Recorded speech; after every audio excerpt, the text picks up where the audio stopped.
It's Pass the Mic. I'm Anna Marie McLeod with Perspective Theater Company, formerly Arabian Shakes, and we're celebrating our minority actors. We're taking a trip back through our 7-year catalog to meet the folks we've worked with along the way. We love them, we think you should know them and their work. So this week, we're passing the mic to... Good catch! Cool. Katrina, Yashar, we're so happy that you're here. Thank you. I'm so happy to be here as well. Thank you. Okay, so you were with us in our 2019 production of Territories by Betty Shamia, which I got to see, and it's a beautiful play and so deep and so multi-layered, and you have such a fascinating character. Thank you. I was wondering if you'd be willing to, this isn't one of the questions I sent you, ha ha ha, but I just love it. And I wonder if you'd be willing to talk about your character of Aaliyah a little bit, because she's the smartest person in the room, but the audience doesn't understand that until the very end of the play. Yes. And I wanted to know about playing somebody who is underestimated and you use that as a tactic. Yes. Well, it's very interesting because I've studied the history of Salahuddin, her brother, and he's known as this huge hero in the Middle East because of the time with the Crusaders and all of that. He was the one who won the last battle that would, would establish stability in the region for the Muslims at the time, So he's considered a huge hero there. What I didn't know about him is that he had a sister. I never knew. You see, the thing about the role of women is that it's very unknown. It's very forgotten in history. Not only, unfortunately, not only in the Middle Eastern world, but if you think of 100 years ago, here in Europe and the West, women had the same problems. They just got the right to vote like 100 years ago, I think, which is not a very long time in comparison to the human history, So what I'd say is that it gave me the opportunity to speak a voice of a woman from a distant time. And what's interesting is that she says, no one's going to remember me. My brother will be known. This guy will be known. I will be forgotten, And it's very interesting because I tried to find the exact real name of Salahuddin's sister, and it's not mentioned in any book. And because that would have been considered a shameful thing for people to know your sister's name or your daughter's name, And I felt an obligation towards those women who became victims of patriarchy. Unfortunately, something that still persists today, not only in the Middle East, but in many regions in the world, And I thought of it not only as an artistic obligation, but as an ethical obligation to women. And what's very interesting is that it doesn't necessarily take a strong feminist approach as an woman versus man, It's more of they both have equal power when it comes to making decisions, only that one is mentioned and the other is forgotten. And so that's my take on the character, basically, or my take on that experience, I'd say. What a great answer. Thank you. I now I've lost my train of thought. No, and I should have mentioned right off the bat that yes, this was a play about 3 actual people. Yes. 2 names of the men that we know, and we only know about you because you're referenced by them, but there's no name. Yes. There's no real history. Well, referenced as the sister, even. Right. Not by the name, She's given her identity is based on her relationship to a man. Exactly. Or to 2 men. Yes. Yeah. And I thought that Betty did a very great job because it was basically a very interesting play where she had an unfamiliar structure where there basically was going through different places and different spaces even, like time and space. She really played with time and space. That was very interesting. Yeah, you would be talking to one character, and Yes. then your line, as if you were the other character had heard you, and you would have to move seamlessly between two Yes. different two different realities, two different Yes. humans, two different times in your life, and to bounce back and forth them. And I think it really highlighted how intelligent and how her mind works and can work on these multiple different levels. Yes. And I loved the structure of the play, that it uses our current patriarchal framework, True. that we just assume that, yeah, you don't know what you're doing and you're being controlled. Exactly. And then it's only at the end when it's like, no, actually, you have a Yeah. lot of power. Mm-hmm. It just wasn't written down. Yes. True. It was a beautiful play, and you did a Yeah. fantastic job. So it was Oh, really I'm a so treat. proud to have been part of it. And I actually, if anything, I really like that this was my first experience with the Arabian Shakespeare Festival. Oh, good. Yeah. Good. Which kind of brings me to my first question. Did you have any moment that you especially enjoyed during that experience, or anything that came to? Well, it's very interesting. The most important thing I think that I learned, and I truly enjoyed as well, is trusting my actor colleagues, my colleague actors. Basically, you'd be worried if you learn your lines before them. You'd be worried if you and sometimes you worry if you learn your lines after them, like if you're delayed. And it's very interesting how that everything filled together. So you have to have faith that everyone's gonna put their best. They have different processes. I've seen like Tareq, for example, he had a way different process than the one I had, and I was continuously wondering, is it gonna come together? And it just did. And it was very joyful. The first day we did it, I was blown away by his performance, and of course, William was amazing. William is very prepared, organized. So that's what I was used to, So it's very interesting because it proved that several ways can work. You Mm, just have to have faith. absolutely. Yeah. Yeah. To trust other people is Yeah. such a big part of our profession, and Yes. to trust I agree. ourselves. Yeah, absolutely. Well stated. Um, so we've recently undergone as a company kind of a little bit of a shift. Mhm. Um, we started 7 years ago. We were so horrified with the treatment of the people in the Middle East in popular culture in America, and we thought we need to highlight some voices. But we've recently wanted to expand our vision a little bit. The world has changed, and so we've got a new mission, and we're now the Perspective Theater Company.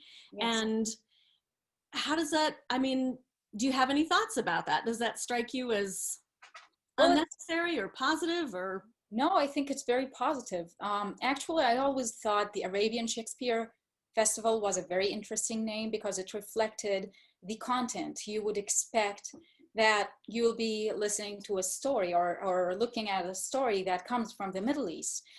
Whereas with the Perspective Theater Company, you're talking about I think that it matches the soul of the company more, which is tell a universal story from a different perspective.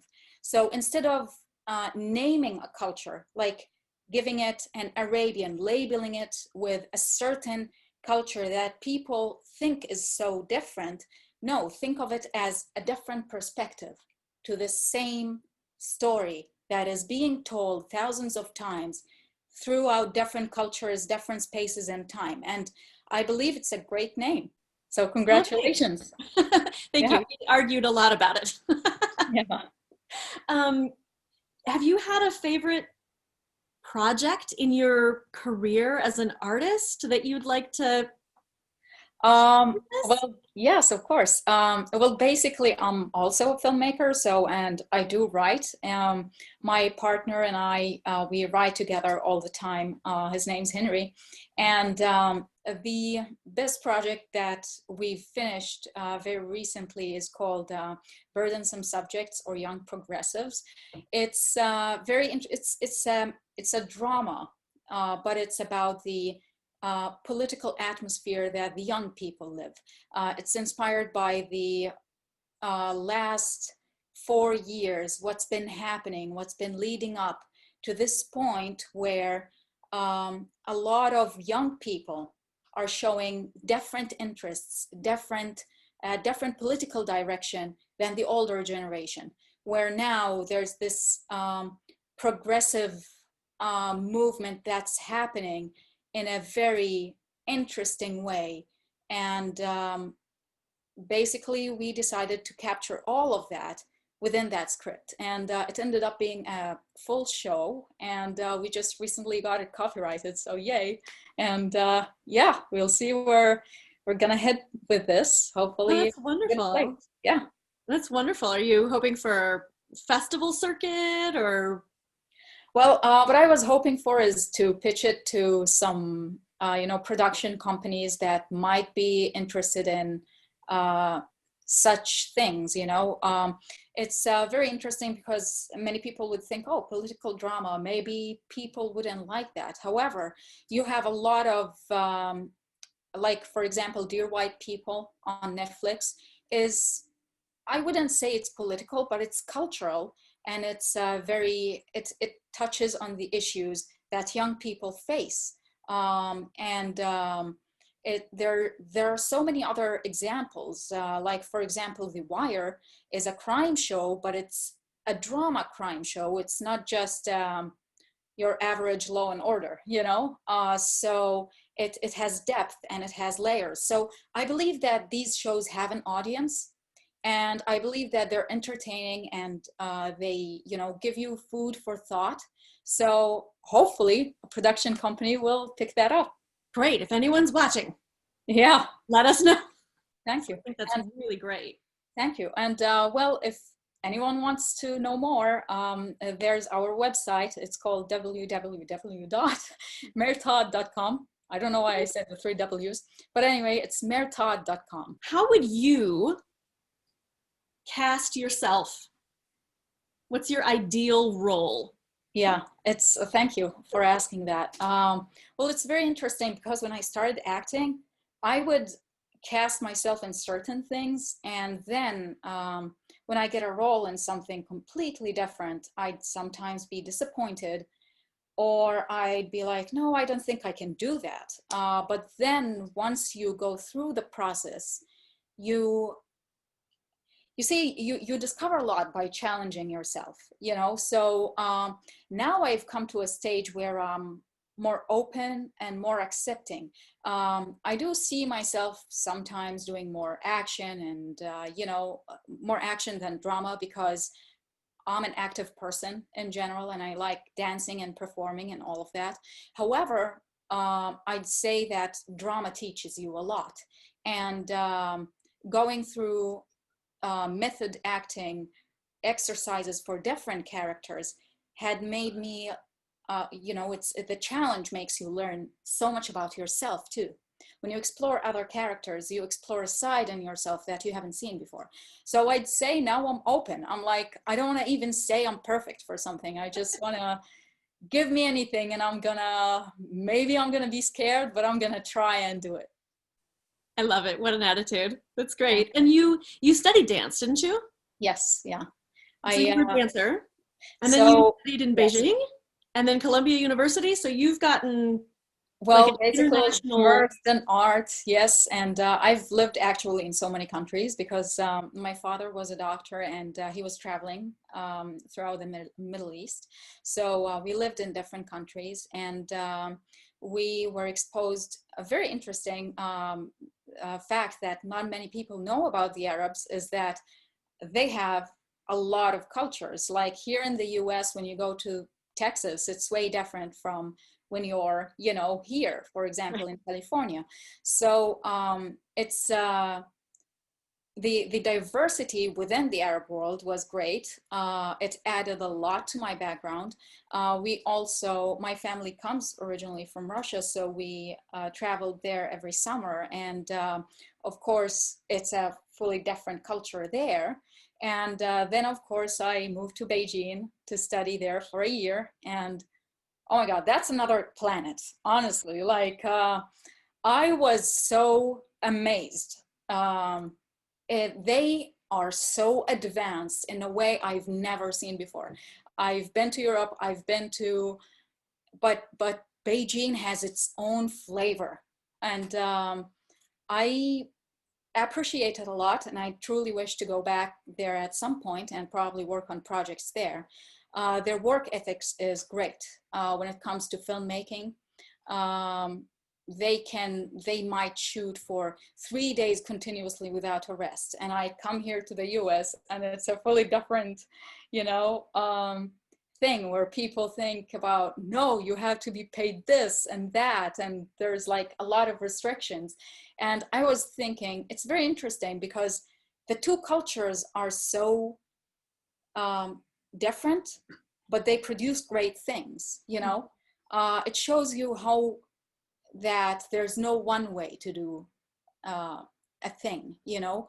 So diversity is great. I believe in diversity. Yeah, it's just what you were saying about you working with Tareq, where you guys Yes, you came to the same point, but you had very different routes to get there. exactly, exactly. Yes. So yeah, then I came here. I studied in Columbia College, Hollywood, and basically my focus was on filmmaking, editing, directing, and then after graduation, I started looking for jobs in the industry, which is not very easy to get into if you don't have the connections, you know. But thankfully, I'm a SAG actress now, so that's great. And I was hoping that I can have a career in theater as well, but now we have the pandemic, so I don't know what's going to happen there. So Yeah, now we've got Zoom plays. exactly. How do you find moving back? This isn't on the thing either, but I'm just curious. How do you find moving back and forth between film acting and theater acting? Yes.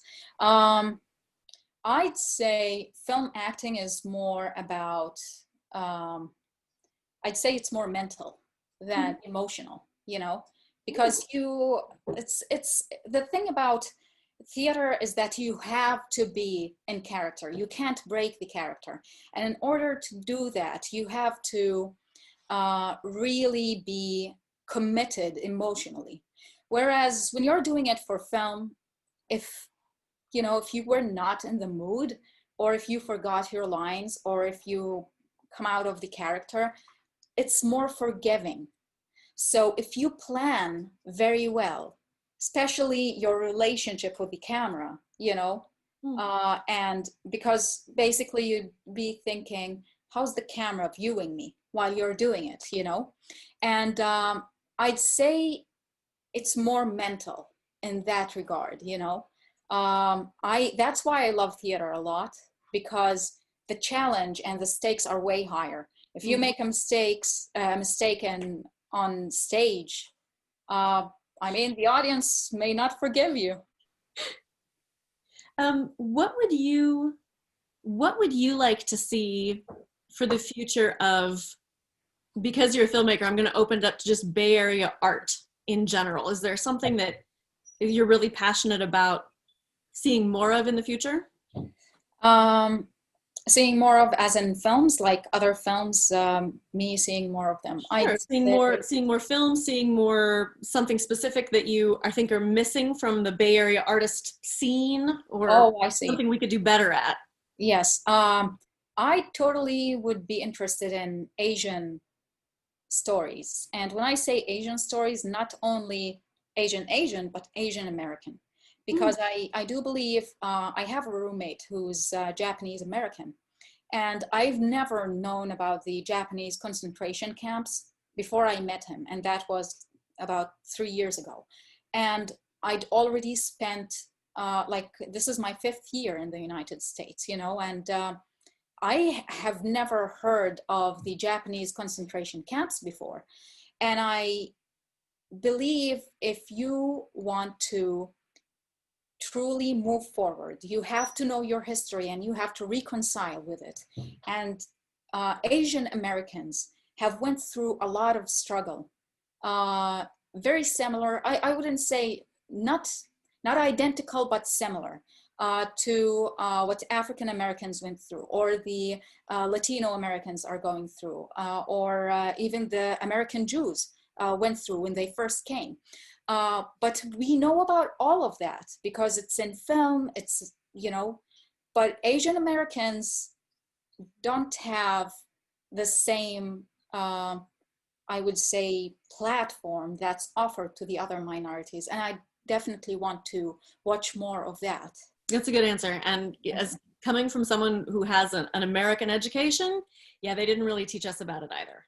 Yeah, it's That's very not, interesting. no, that's not good. What's your favorite breakfast? You've been all over the world, so you've had Yes. so many experiences with different food. I travel through my mouth. What do you love to eat? Very interesting, because I used to have more, of a balanced breakfast that had eggs, protein, and cheese, and this and that. But then after I went to China, since they just drink tea all day, green tea, I developed a taste for that. So now I always begin my mornings with tea and I delay my breakfast. So I'd say that tea had become my breakfast, the reason is that it gives you clarity of mind if you wanted to meditate in the morning or anything, so it's I'd say they have a lot of good healthy habits, so yeah, thanks to them. It sounds so healthy. I should Yeah, try that. yeah, no, it's very good. What's your favorite sound to hear? um Very interesting. I like to hear the crows. And the reason is from my childhood, when we used to visit in Russia, it rains a lot during the summer.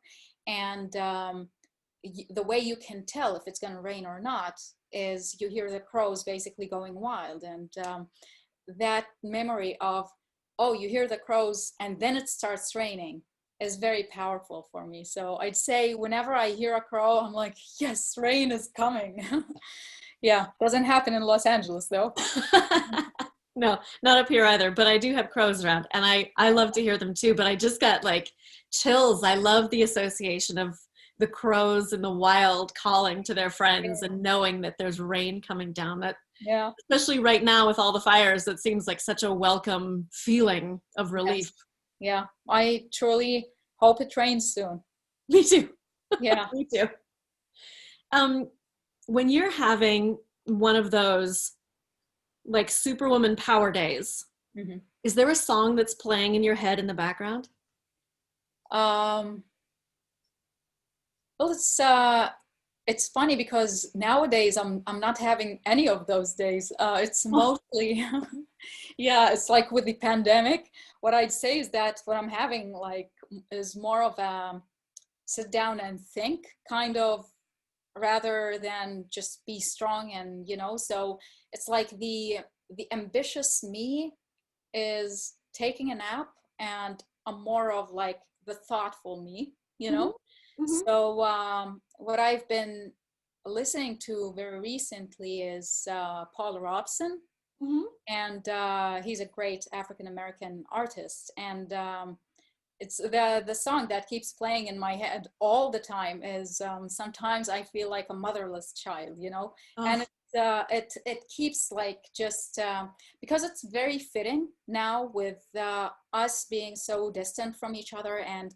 my parents, I haven't seen them in a year, and I in order to do that, I'd have to travel, and I don't know when I'm going to see them next. So it's that song keeps playing in my head. It's like the feeling of longing, the feeling that's what I've been experiencing very recently. Yeah.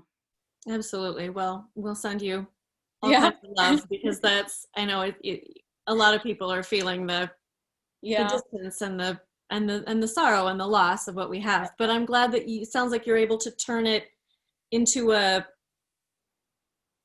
don't want to say productive because that sounds like action, but a useful, internally searching. Yes, Time. yes. No, yeah, you have to have self-reflection. You Mhm. need to have that. And sometimes in a chance where there's not much work happening, you're not busy truly doing anything, I think that it's good to slow down and absorb what's happening, So yeah, I'm absorbing at the moment. Have your cup of tea and just Yeah, reflect. exactly. Um, oh, what's the project right after you win your Tony and your Oscar? Mhm. What's your very next thing that you're going to do now that you've got green lights across the board and people throwing money at you? What would you do? So you mean a project as in a film project or a personal project? Whatever you'd like. A personal project, I want to have a farm. So that's one of the first things that I'm going to do. I'm going to have a huge farm with a lot of dates, pomegranates. Like I'm going to plant a lot of plants, I just love nature. So definitely going to be, that would be a very important personal project for me. But if we want to think a film project, um, I definitely want to be able to produce my own material. Mm-hmm. Perhaps something that the burdensome subject and young progressives that I wrote with Henry, or maybe some other projects that I would have developed by that time, Mm-hmm. but I definitely would want to make my own, I feel like I have a lot to say. Is there a costume you've worn as an actor or a dancer that you've loved beyond all other costumes in existence? Uh, Interesting. I like this. One of the first costumes that I ever worn was there was a guy here. His name's Nate Lyles, and he used to make his own fan series of Batman. So he cast me as a character called Karari. She's a blue lady with, like a very interesting like sword and all of that. And I had to build the costume myself. So I was very proud of it. That's why it's my favorite, because it's my first acting memory in the United States. It's something that I built with my own hands, and I'd say, yeah, that would be my favorite for sure. Anything powerful that's on your mind right now? What I would say is that I truly hope that more people would um, support art and theater, because especially here in, like, I know that in San Francisco, it's more of a theater, let's say you have more patrons and support there. Still, the theater companies are struggling in San Francisco, but here too in Los Angeles, they're very scarce unless it's one of the top A-list theater companies. There's really not much attention here, so all of the attention goes to film. And I truly, if anyone loves good acting, you should support theater, because that's where actors are made. I love it. I'm going to put that on a t-shirt. Thank you. Um, thank you so much for taking the time to talk to me. Oh, I thank you. am so excited that you could do this. Thank you so Okay, much. Have a thanks. good day. Bye. Bye.